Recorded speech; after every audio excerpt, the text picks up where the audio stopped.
One of the sort of basic ethoses of design of Fable was this idea that the main character changed how he looked depending on how you were playing that character. Basically, if you were to use a big sword, you'd get more muscles. If you do go out and you start beating things up, your hero will get stronger. If you don't bother doing that, you'll get thinner. If you eat lots of pies, you'll get fatter. It really was always disappointed me when I had to play a game and I was forced to be a certain sort of character. I was forced to be the good guy, or I was forced to be the bad guy. The other change that the character has is the game constantly looks at how good you are or how evil you are and will change the look of your character. If they end up with a game with a skinny, pale, horned, evil character, that's how they played the game. If they end up with this buff, you know, sun-tanned, huge Goliath of a player, that's how they played the game.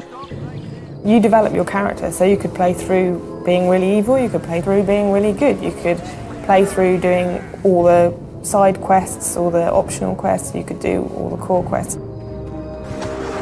You know, you can really do what you like with it. The hero is really to give a feedback of how the player is playing the game, really, to give them a visual cue and to like their personality. This is a young hero at the beginning of the game, where you start, the first time you get your hand on the controller, this is the character that you will be playing along.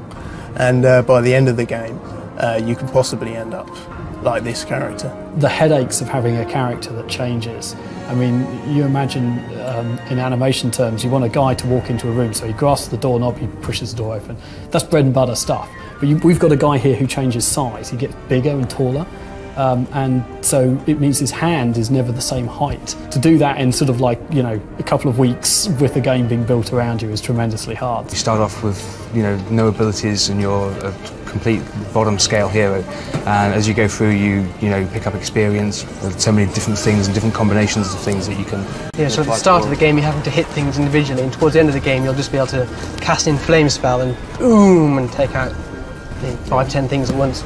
The other change is what I choose my character to look like. I can have his hair cut any way I like, I can have, you know, facial hair like beards and moustaches, I can tattoo myself, again, to make my own unique hero. I think it's a really interesting thing to be able to look at where the hero is at the end of somebody's game and see how they've played the game.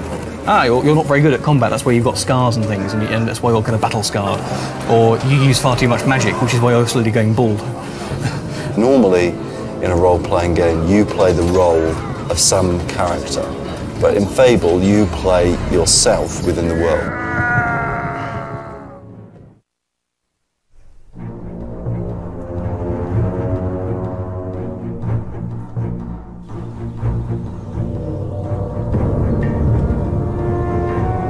We wanted to make sure that Fable felt like it was in a beautiful, natural, fantastic environment, a place where you would want to live. We had to hit the ground running on Fable, and that meant that we evolved the look as we went along. And what we did decide pretty much from the early days is we didn't want to do a sort of really traditional orcs and monsters type game, because to be quite honest, we're fed up of that. What we really wanted was we wanted more of a kind of a dark fairy tale. I wanted something that looked beautiful, and the other guys wanted something that played really well. I think we've got a unique fantasy look in the game.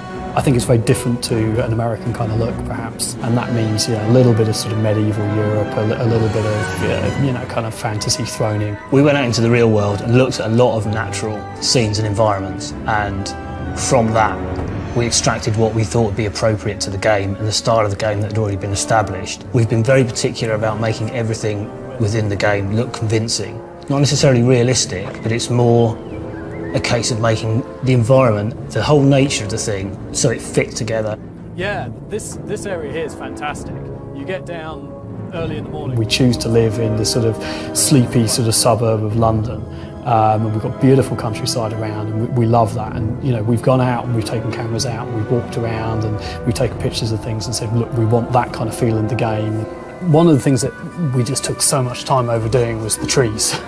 And it seems like a really kind of obvious thing, but it's one of the things we had to get just right. I mean, they're really expensive objects to draw in the game technically. They had to have a huge kind of canopy because you were going to walk underneath them. We wanted sort of beams of sunlight to come through the leaves and all the rest of it. Trees, flowers, grass, foliage, that kind of stuff is a pain in the arse, and yet that's one of the key things that makes Fable what it is. The houses, although they look quite simple, you know, they're quite sort of complex objects. They've had to be split into interiors and exteriors. All of the windows and the doors and everything are generated in the game. You know, a lot of decisions were kind of quite late decisions. The ideas to put fireplaces into the houses. Obviously putting a fireplace into a house gives it a much more sort of cosy feel. It's a labour of love, a lot of the stuff that's gone in there. We spent a long time on it, and we're really pleased with a lot of what we've done. So just take time to look at the world as well as play the game, because it's all part of the experience.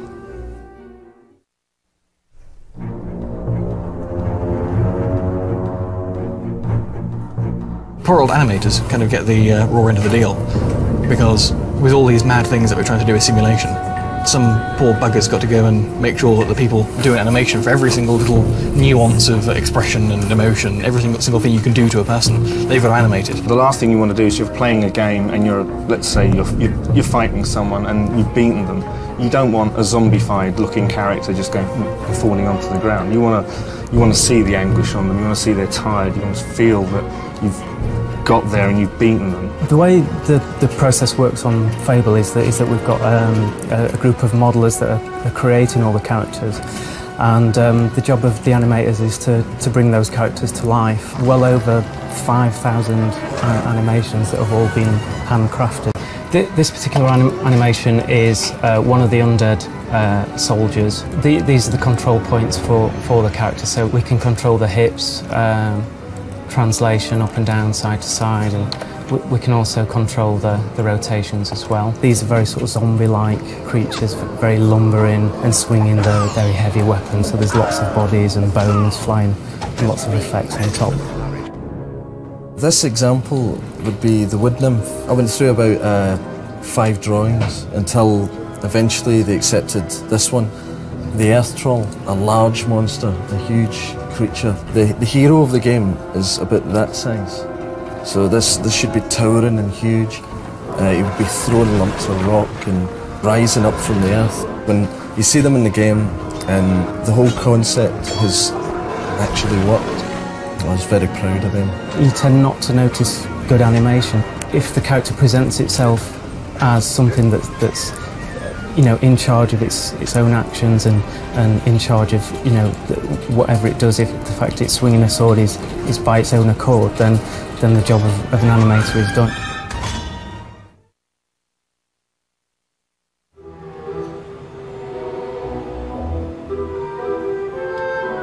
Musically, Fable has to have so many different elements because the game is not just one style. It has a fairy tale element, it has a sinister element, there's happiness, there's sadness, there's evil and darkness.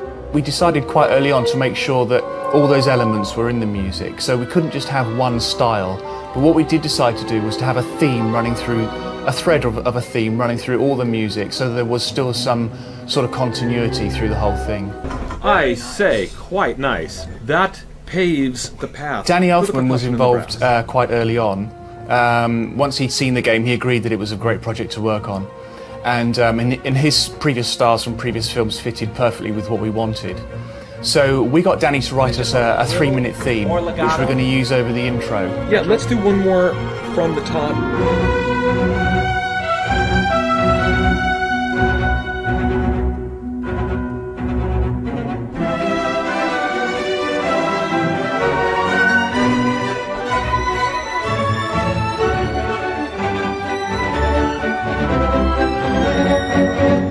It's just time for me to say goodbye.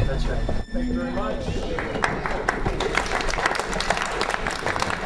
It's going to be in the Xbox, Microsoft games all over the world instantly. Believe it or not, it's a new generation of games. Thanks. I'm going to run out of here and see you on stage. We wanted to make the use of music in Fable much more subtle, in a way that You weren't listening to music, you were actually just getting the feel of the music behind what you were playing.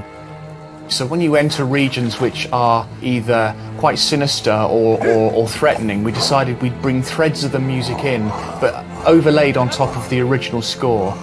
That way you get a sense that something's about to happen, but you're not quite sure. Other ways we use the music were to bring danger elements into the music.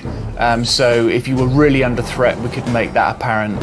And of course, there's the pure combat style of music. So when you were actually deep within a fight, we could then bring out the fight elements of the music as well. So the music played a big part in conveying the emotion. Fable is a very organic game. It's based around hearing things which aren't only to do with music, and other elements of the game audio are extremely important. You have to hear the audio cue. You've achieved an excellent score. You have to hear the dialogue. You have to hear certain effects in the overall ambience to make sure you're getting a feel for what the region is like. And writing music for a game is very much based on that. The music is really important in conveying the atmosphere in a region that the hero enters. A prime example of what I've just been talking about is actually the graveyard, and the graveyard obviously has a very distinctive feel about it. When you go into the graveyard, you know that there's a real sense of foreboding there and indeed danger. Now, Oak Vale is where the hero was born and bred. It's a place where he feels extremely comfortable. It's very quaint, so we wanted to give the place a feeling of being happy, but not overly happy, just a nice, relaxing, pleasant place to live. The music for Witchwood has quite a quirky feel about it, and the reason for that is that the villagers are not overly friendly. They see you as a stranger.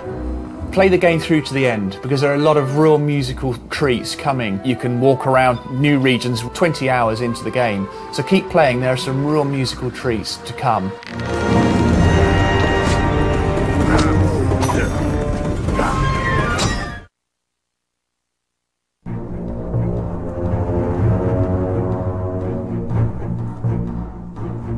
The story in Fable is all about revenge at the start. You think it's revenge, and then it's all about power and the player's reaction to power. Essentially, it's critically important that the player should never be left feeling that he doesn't know what he should be doing next. So the big challenge that we had with Fable was to make sure that at all points he knew the storyline that he could be following if he wanted to.